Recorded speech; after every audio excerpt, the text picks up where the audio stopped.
Hello guys, welcome back to my YouTube channel teaching world classes. आज मैं आपके लिए लेकर आई हूँ chapter 1 which is not profit organisation.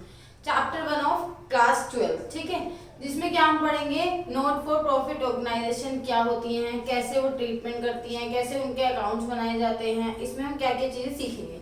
ठीक है, नॉट फॉर प्रॉफिट ऑर्गेनाइजेशन हम पढ़ने जा रहे हैं। नॉट फॉर प्रॉफिट ऑर्गेनाइजेशन होती क्या है? फर्स्ट ऑफ ऑल हम इस वर्ड का मीनिंग समझते हैं। मतलब नॉट फॉर प्रॉफिट, वो ऑर्गेनाइजेशंस, वो ऐसे फर्म, वो ऐसे बिजनेसेस जिनका मोटिव प्रॉफिट अर्न करना नहीं होता है, वो प्रॉफिट अर्न करने के लिए नहीं बनी होती है, वो सोशल सर्विस करने के लिए बनी होती है। ठीक है, अब जैसे कि हम बिजनेस करते हैं, ऑब्वियसली बात है सभी का बिजनेस करने का मोटिव क्या होता है? मोटिव क्या होता है? प्रॉफिट अर्न करना। लेकिन जो ये ऑर्गेनाइजेशन होती है, नॉट फॉर प्रॉफिट ऑर्गेनाइजेशन, इनका मोटिव प्रॉफिट अर्न करना नहीं होता है। ये कौन सी हो सकती हैं, कैसे कैसे हो सकती हैं, इनको हम कैसे पहचानेंगे कि कौन सी होती है और ये किसके थ्रू चलाई जाती है? जब इनका मोटिव प्रॉफिट अर्न करना होता ही नहीं है तो ये कैसे रन करती होंगी बिजनेस? तो वो सब चीज हम इसमें सीखेंगे। इसके अकाउंट्स कैसे बनते हैं, ठीक है, क्यों इसके अकाउंट प्रिपेयर किए जाते हैं, कहाँ से इनकम इनकी इनकम होती है, ठीक है, इनकम के सोर्सेज क्या है, ये सब चीज हम इस चैप्टर में सीखने वाले हैं। चलिए हम स्टार्ट करते हैं। नॉट फॉर प्रॉफिट ऑर्गेनाइजेशंस, ध्यान से सुनिएगा। मीनिंग, फर्स्ट ऑफ ऑल इसका मीनिंग क्या होता है? Not for profit organisation, these are those organisations which are formed for the purpose of promoting commerce, art, science, religion, charity और एनी अदर यूजफुल ऑब्जेक्ट। किसी भी ऐसे ऑब्जेक्ट को promote करने के लिए जो भी कोई करना चाहता है उसको प्रमोट कर रहे हैं हम। ठीक है, कोई चैरिटी करना चाहता है, किसी को कोई आर्ट में इंटरेस्ट है, किसी चीज में इंटरेस्ट है, तो उसको प्रमोट करने के लिए ऑर्गेनाइजेशन यूज की जाती है।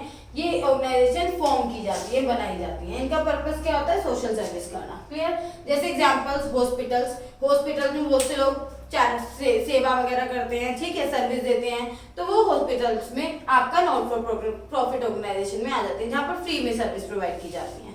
ठीक है, स्कूल्स हो गए, बहुत सारे स्कूल्स फीस नहीं लेते हैं, ठीक है, वो फ्री ऑफ कॉस्ट पढ़ाते हैं बच्चों को, तो वो भी आपके एनपीओ में आते हैं। लेकिन हालांकि आज के टाइम में बहुत कम मिलते हैं वो स्कूल्स और हॉस्पिटल, बट वो भी होते हैं कहीं ना कहीं। ठीक है, जैसे बहुत छोटे छोटे एरियाज होते हैं, कुछ कोई चाहते हैं इंसान कि हम लोग फ्री में सर्विस दें या फ्री में छोटे छोटे बच्चों को पढ़ाएं जो नहीं अर्न करते हैं, जो नहीं इतने एबल है कि वो खुद पढ़ सकें, तो वहां पर भी कुछ ऐसे सर्विसेज प्रोवाइड की जाती हैं, तो वो हमारे सब नॉट फॉर प्रॉफिट ऑर्गेनाइजेशन में ही आती है। जैसे कि स्पोर्ट्स क्लब हो गए, ऑफेंसेस हो गए, अनाथ आश्रम वगैरह हो गए, जो भी वृद्धाश्रम हो गए, यहाँ पर जितने भी ये सब चीजें होती हैं, ये सब एनपीओ में ही कंसीडर की जाती हैं। क्लियर है? आगे बढ़ते हैं इसके कैरेक्टरिस्टिक, इसके फीचर्स क्या होते हैं, एनपीओ के फीचर्स क्या होते हैं। चलिए एनपीओ के फीचर्स पढ़ते हैं। फर्स्ट ऑफ ऑल एंटिटी, ये भी अपनी एक एंटिटी होती है। एंटिटी वर्ड हमने पढ़ा था 11th में, अगर आपको याद हो तो आपने एक बेसिक कॉन्सेप्ट में पढ़ा था। एंटिटी क्या होती है? एंटिटी वो होती है जिसकी अपनी एक पहचान होती है, ठीक है, अपने एक नाम से।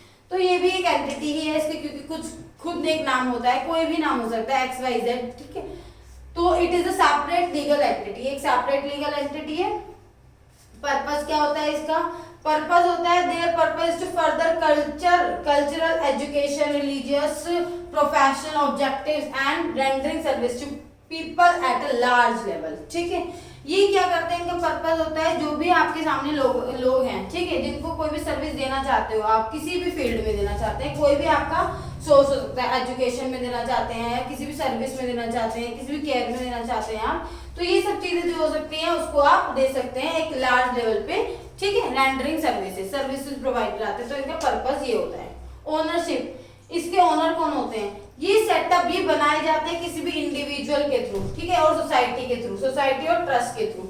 It is set up by charitable society और ट्रस्ट। इनको बनाया जाता है, जो हम चैरिटी वगैरह करके एक ऑर्गेनाइजेशन बना लेते हैं, जैसे कि एक कॉलोनी है, कॉलोनी में वो लोग चाहते हैं कि एक ऐसे एक ऑर्गेनाइजेशन बना ली जाए जिसमें हम कुछ गरीब लोगों को खाने की चीजें प्रोवाइड करें, या उनको एजुकेशन प्रोवाइड करें, या उनकी क्लोथ्स की फैसिलिटी दें। तो वो एक ऑर्गेनाइजेशन में हम क्या करेंगे, सोसाइटी के लोग, जितने भी सोसाइटी में लोग रहते हैं, वो कुछ अमाउंट में एवरी मंथ या एवरी डे, जो भी है एवरी 6 मंथ में, जो भी उनका पर्टिकुलर सिस्टम होगा एक अमाउंट कलेक्ट करने का, उस टाइम पे वो कलेक्ट करते होंगे। ठीक है, तो वो जो ट्रस्टी हैं वो चैरिटेबल है, मतलब जो दान दे रहे हैं, तो उनके थ्रू ये चलाई जाती है, उनकी ओनरशिप होती है। ठीक है, पर्टिकुलर इसका कोई एक ओनर नहीं होता कि एक सोल प्रोप्राइटर में होता है या पार्टनरशिप में होता है, ऐसा कुछ नहीं है। It is set up by charitable society और ट्रस्ट।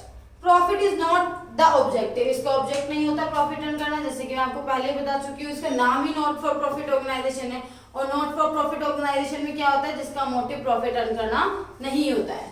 तो profit is not the objective, it does not function with the objective of earning profit. इसका फंक्शन नहीं है प्रॉफिट अर्न करना, ये अच्छे से याद रखिएगा। 1 मार्क के क्वेश्चंस के लिए हम थ्योरी पढ़ रहे हैं, मैं आपको पहले थ्योरी में समझा रही हूँ क्या क्या चीजें पढ़ रहे हैं, कैसे कैसे करेंगे आगे ट्रीटमेंट, इनको ध्यान से सुनिए समझिए।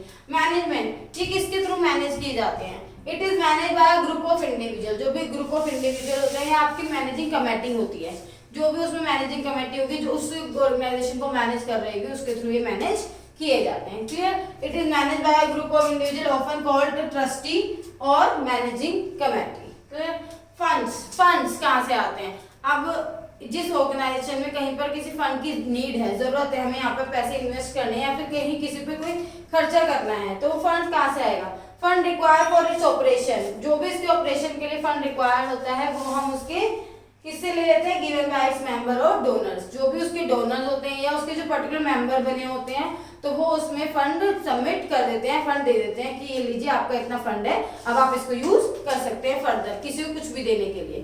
फंड मीन्स एक ऑर्गेनाइजेशन, मैं जिस सोसाइटी में रहती हूँ सपोज कीजिए वहां पर एक ऑर्गेनाइजेशन बना रखी है। अब जरूरी नहीं है सब कोई सोशल सर्विस करना चाहता हो, ठीक है, वो तो अपने अंदर से कॉल होती है कि हम सोशल सर्विस करना चाहते हैं नहीं चाहते हैं, ठीक है। अब सपोज कीजिए कुछ लोग चाहते हैं तो वो उस ऑर्गेनाइजेशन के मेंबर बन जाते हैं।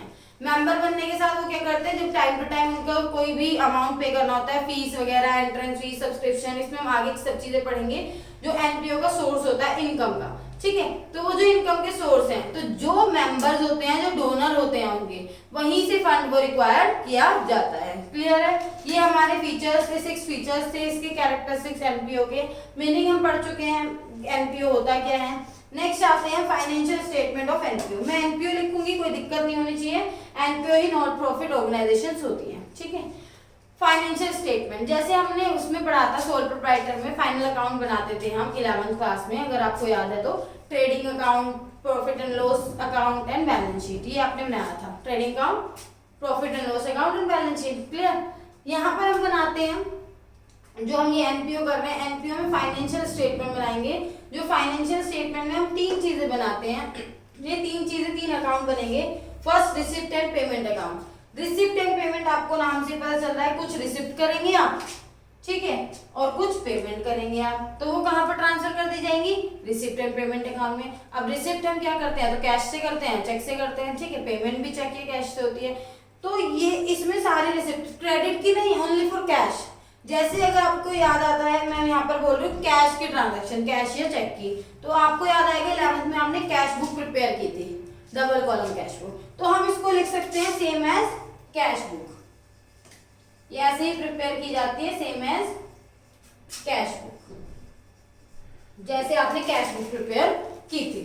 रिसिप्ट एंड पेमेंट अकाउंट में सारी रिसिप्ट आपको लिखनी है, सारी payments as per real account, what comes in debit what goes out credit, ठीक है। जितने भी आपके रिसिप्ट आई हैं वो आप डेबिट करेंगे और जितने भी आपके पास पेमेंट हुई है वो आप क्रेडिट कर देंगे। क्लियर है, तो वही इसमें सेम, कुछ नहीं देखना आपको, कैसे खर्चे हैं वो, कैसी इनकम है वो, जहां से भी आपके पास रिसिप्ट हुई हैं वो आप डेबिट करेंगे और जहां से भी आपको पेमेंट हुई है वो आप क्रेडिट करेंगे।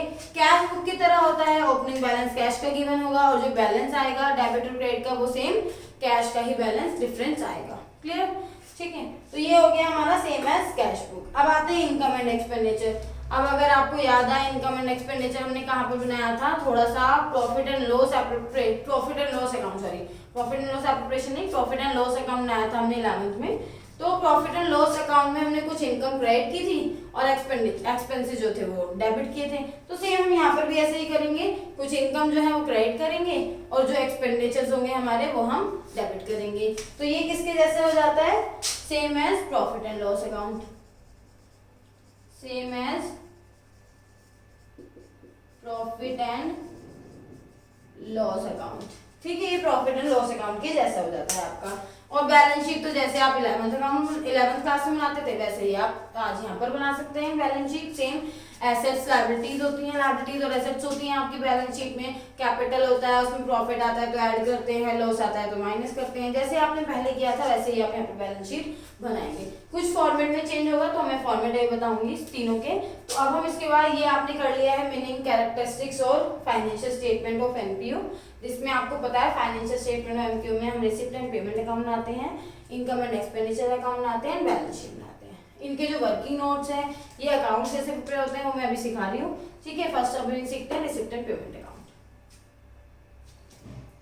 Receipt and payment account, receipt and payment account में हम क्या पढ़ रहे हैं, देखते हैं। रिसिप्ट एंड पेमेंट अकाउंट, जैसे कि मैंने आपको बताया था, रिसिप्ट एंड पेमेंट अकाउंट क्या होता है, जिसमें कि हम सिमिलर कैश बुक के जैसे जैसे हम कैश बुक में ट्रांजैक्शन करते थे वैसे ही हम यहाँ पर करते हैं। कैश अगर आपका आया है तो आप रिसिप्ट साइड करेंगे, और कैश आपका गया है पेमेंट करिए आपने तो वो क्रेडिट साइड करेंगे। तो चलिए पढ़ते हैं हम मीनिंग। फर्स्ट ऑफ ऑल हम पढ़ रहे हैं meaning of receipt and payment account. This account is merely a summary of the transactions appearing in the cash book. जो हम कैश बुक में ट्रांजैक्शन करते थे ना, ये उसी टाइप की एक समरी टाइप से, ठीक है। All receipts are shown on the debit side, और रिसिप्ट्स का शो करेंगे debit side, and all payments are shown on its credit side. आप जितनी पेमेंट्स है वो क्रेडिट साइड करेंगे, और जितने भी आपके रिसिप्ट्स होती हैं वो आप डेबिट साइड करेंगे। मैंने आपको बताया था रियल अकाउंट इसका नेचर होता है। तो जैसे भी आपको पता है रियल अकाउंट में हम व्हाट कम्स इन डेबिट करते हैं and what goes out credit करते हैं, तो उसी के अकॉर्डिंग हम इसमें हम ट्रांसफर करेंगे, अपने ट्रांजैक्शन को पोस्ट करेंगे। क्लियर है? तो हम पढ़ चुके हैं meaning of receipt and payment account. आगे हम पढ़ने जा रहे हैं features of receipt and payment account. Features, इसके कैरेक्टर्स से इसके क्या बेनिफिट्स होते हैं, चलिए हम पढ़ते हैं। इसका नेचर कैसा होता है, रियल अकाउंट। 1 मार्क के क्वेश्चन में आपसे पूछा जाता है कि नेचर बताइए रिसिप्ट एंड पेमेंट अकाउंट का, तो आप क्या बताएंगे, रियल अकाउंट इन नेचर, ठीक है। Second, closing balance are shown in the balance sheet. जो भी मैंने आपको बताया ये किसके जैसे होता है, सिमिलर एज कैश बुक। और कैश बुक का जो डिफरेंस आता है, क्लोजिंग बैलेंस जो आता है बैलेंस शीट, वो हम कहाँ ट्रांसफर करेंगे, बैलेंस शीट में asset side. Clear? It start with the opening balance of cash. ये स्टार्ट भी होगा किससे, ओपनिंग बैलेंस से, कैश या बैंक के। क्लियर? इसमें हम कैश और बैंक की दोनों ट्रांजैक्शंस रिकॉर्ड करते हैं, मैं आपको पहले ही बता चुकी हूँ। An item may be repeated many times in the cash book. Cash book जब हम बनाते थे तो आपको याद होगा हमने सेल्स लिख दिया है 2 बार 3 बार, जितनी बार भी सेल्स होती थी, हमने जितनी बार परचेजेस किए हैं, सैलरी कितनी बार पे की है, तो वो हम लिखते रहते थे क्योंकि वो एवरी मंथ की बनती थी कैश बुक। लेकिन यहाँ पर ईयर की बन रहे हैं ये अकाउंट्स, तो जब ईयर के बनते हैं तो यहाँ पर हम रिपीट नहीं कर सकते हैं। यहाँ पर अगर आपने परचेज किया है तो 1 टाइम में परचेज किया है, अगर सैलरी दी है तो 1 टाइम में ही सैलरी दी है। क्लियर? तो जो भी चीजें आप वहां पर रिपीट करते थे कैश बुक में, लेकिन यहाँ पर आप रिपीट नहीं कर सकते हैं। तो an item may be repeated many times in a cash book but it is shown only once in it. आप इसमें एक ही बार उस ट्रांजैक्शन को रिकॉर्ड करेंगे जो आप बार बार कैश बुक में रिकॉर्ड करते थे। यहाँ पर आप वो मैनी टाइम्स रिकॉर्ड नहीं करेंगे, एक ही बार आपको इसमें रिसिप्ट एंड पेमेंट अकाउंट में वो ट्रांजैक्शन रिकॉर्ड करनी होगी। Clear? Next, it records only the actual receipts and payments. हम यहाँ पर actual receipt and payment record करते हैं जो आपने एक्चुअल में रिसीव किया है, जो आपके हैंड में है, ठीक है, या जो आपने एक्चुअल में पेमेंट की है। क्लियर? नॉन कैश एक्सपेंसेस जो होते हैं, जैसे कि हमारा नॉन कैश एक्सपेंस क्या होता है, डेप्रिसिएशन, आउटस्टैंडिंग एक्सपेंसेस, कुछ ऐसे ही एक्सपेंसेस वगैरह होते हैं, आर नॉट शोन इट। उनको आप शो नहीं करते हैं क्योंकि वो भी एक्चुअल में हुए नहीं है, उनकी एक्चुअल पेमेंट नहीं हुई है, या वो आपके नॉन कैश एक्सपेंस नहीं है, ठीक है, तो आप उसको रिकॉर्ड नहीं करेंगे। Clear?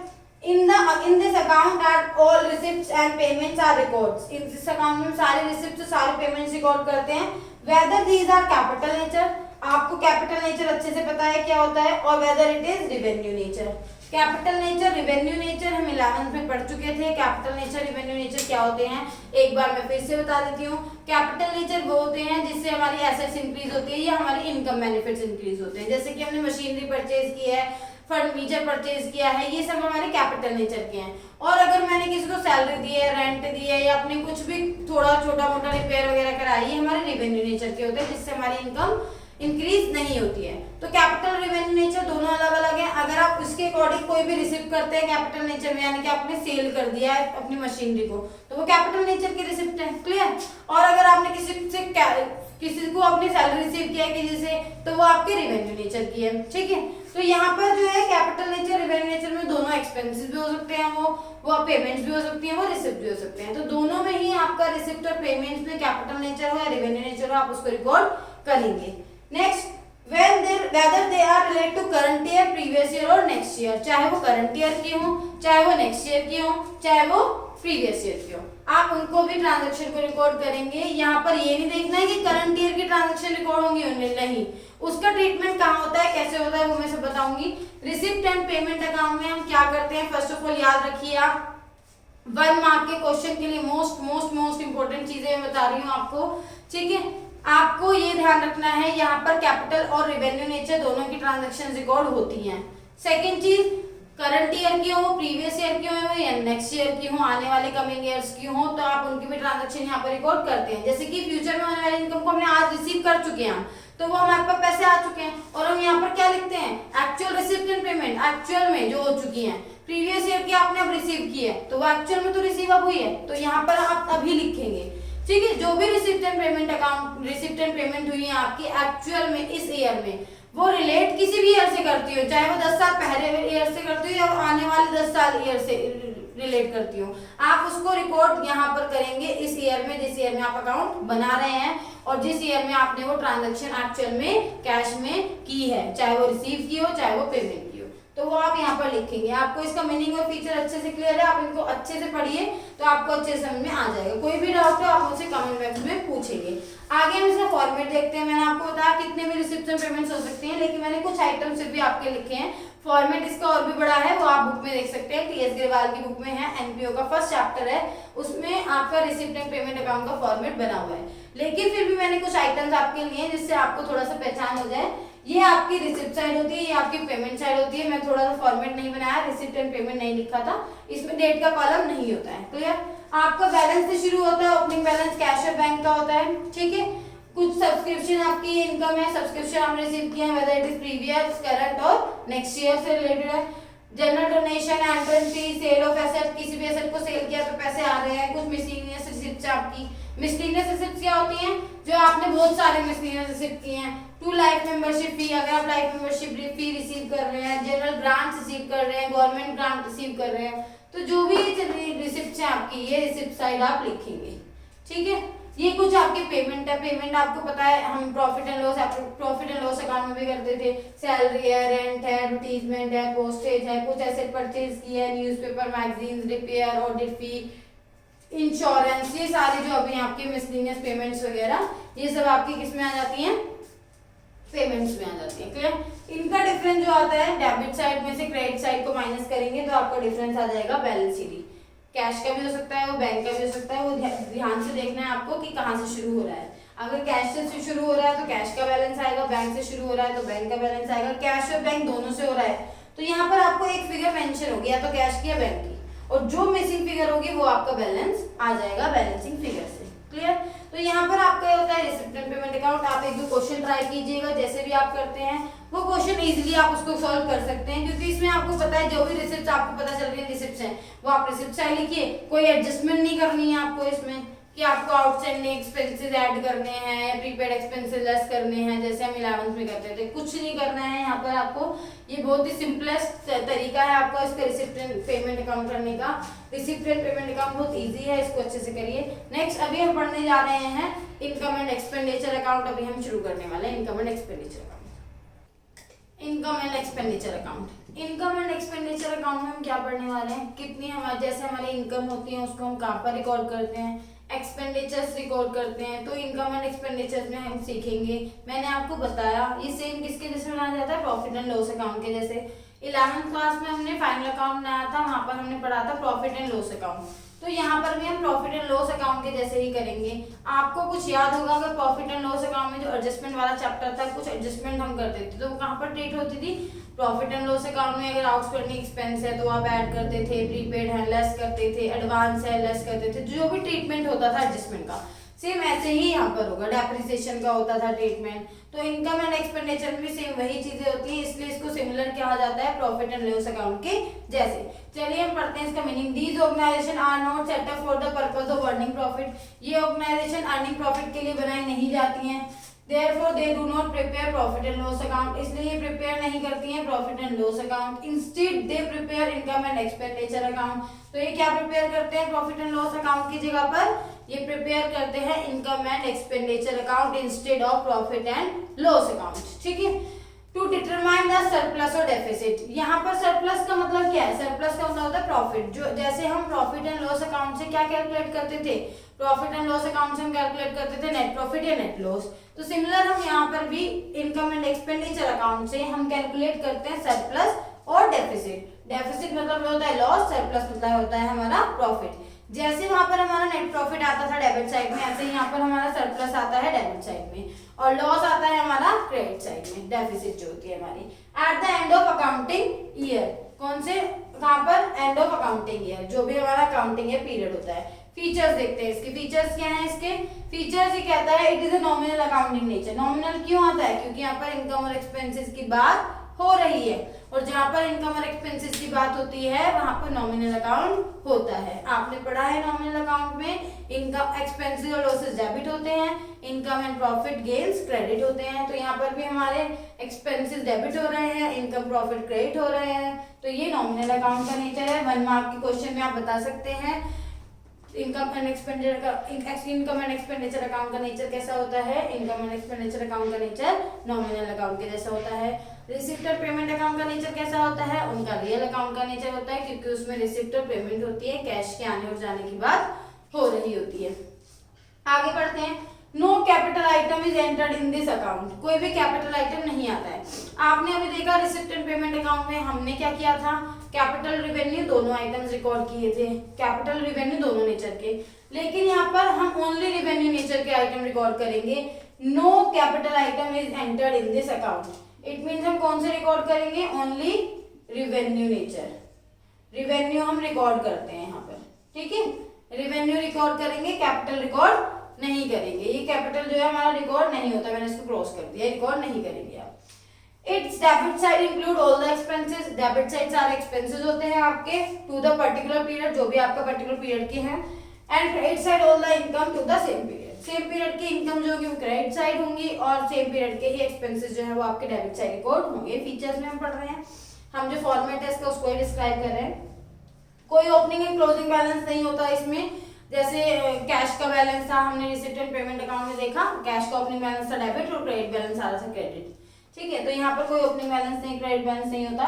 No opening and closing balance are recorded in it. कोई भी opening and closing balance record नहीं होगा, ठीक है। आगे बढ़ते हैं। This account is prepared in the same manner in which a profit and loss account is prepared. जैसे आप प्रॉफिट एंड लॉस अकाउंट बनाते थे, इस अकाउंट को भी आप उसी मैनर में प्रिपेयर करेंगे, ठीक है। It's balance at the end is either surplus और डेफिसिट। इसका जो बैलेंस आता है क्लोजिंग, वो या तो सरप्लस हो सकता है या आपका डेफिसिट हो सकता है। फिर से मैं रिपीट करती हूँ, it's balance at the end is either surplus और deficit which is transfer to capital fund in the balance sheet. जो कैपिटल में ऐड या लेस हो जाता है। जैसे आपका नेट प्रॉफिट ऐड होता था, यहाँ पर भी सरप्लस आप ऐड करेंगे कैपिटल में, कैपिटल फंड बोलते हैं यहाँ पर हम उसको। और अगर डेफिसिट है तो आप लेस करेंगे, जैसे आप नेट लॉस को लेस करते थे। क्लियर है? ये आपके फीचर्स थे और मीनिंग था इनकम एंड एक्सपेंडिचर अकाउंट के लिए। 1 मार्क के लिए, 3 मार्क के लिए आपके लिए इंपॉर्टेंट है, जो कि हम इसको डिस्क्राइब कर चुके हैं। आगे आता है इसका format. Income and expenditure account कैसे बनाया जाता है? एक्सपेंडिचर आपके डेबिट है, इनकम आपकी क्रेडिट है। जो भी एक्सपेंसेस हैं, मैंने कुछ एडजस्टमेंट लिख दी हैं, और कुछ के लिए मैं अकाउंट वगैरह बनाकर जैसे भी होगा मैं आपको वर्किंग नोट के थ्रू बता दूंगी।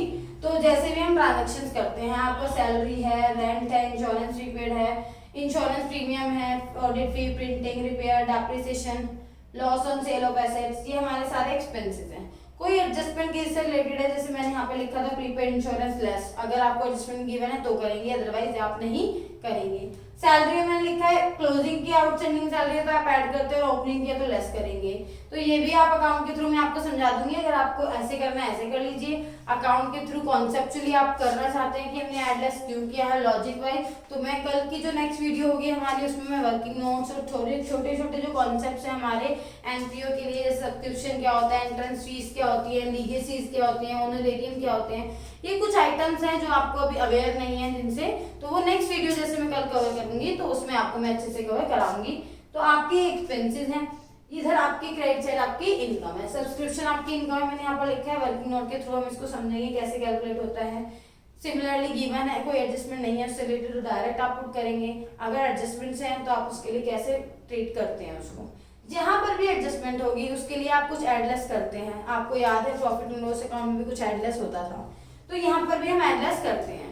तो वो कैसे एडलेस करेंगे, और यहाँ पर तो हम only current account current year की ट्रांजेक्शन रिकॉर्ड करते हैं। अगर आप फीचर में एक और लिख लीजिए, अगर आपको लिखना है तो यहाँ पर हम ओनली करंट ईयर की ट्रांजेक्शन रिकॉर्ड करते हैं। 7 it records only current year transactions, current year transaction।